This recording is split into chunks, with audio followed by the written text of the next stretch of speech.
even though we're thinking about the mind, we're thinking about thinking in a way, we're practicing mindfulness, meta thinking in a way, right? We still want to have some form of a physical anchor.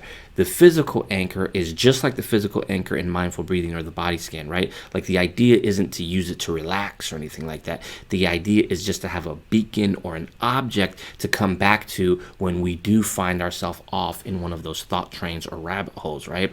Like when I notice that I haven't been present to myself or present to the moment for the last 90 seconds or 2 minutes, oftentimes I'll just go back to my physical anchor, which is either my chest or my ribs or my belly or sometimes even my nostrils, and I'll just take a breath in and a breath out, and that'll just kind of affirm myself in the present moment. And so it's basically the same thing we do in other practices.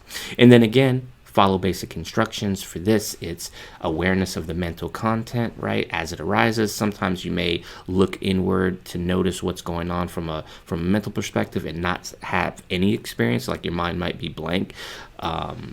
If you try to think, for example, which sometimes that can be normal, but eventually thoughts will come up, narratives will come up, beliefs will come up, and your mind will wander.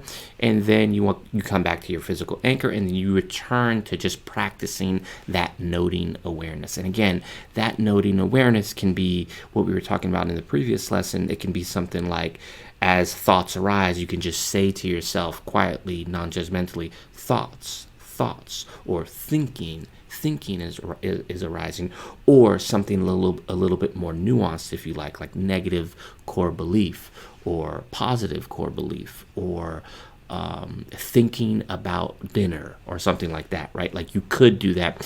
What I would suggest is that you start, if you've never done this practice before, start out basic and just stay at the gross level, like thoughts, thinking, beliefs, right?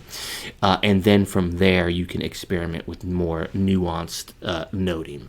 And then, of course, at the end, similar to what I was saying in step one, you want to affirm, or what I like to do is invite myself to affirm that I'm not my thoughts. So when I go through those basic instructions, I remember that I am not my thoughts, that thinking, that beliefs will arise, that thinking is the active engagement of thoughts, and that beliefs are just well-rehearsed thoughts over time, and that when they do arise, they're not me. They're just an experience that I'm having. They may be connected to a part of me, of course. They may be connected to a conditioned part of me for sure, but they're not the essence of who I am. At least that's my personal belief. I'm not saying you have to subscribe to that, but what I am suggesting is that if you think about it that way strategically, sometimes it can be helpful in creating that space between you and the thoughts of itself, so that you can practice disidentification, which is essentially one of the cornerstones of being able to not judge and be non-reactive, for example. So thank you so much. I will see you in the next lesson, where we will practice some mindful thinking and noting meditation.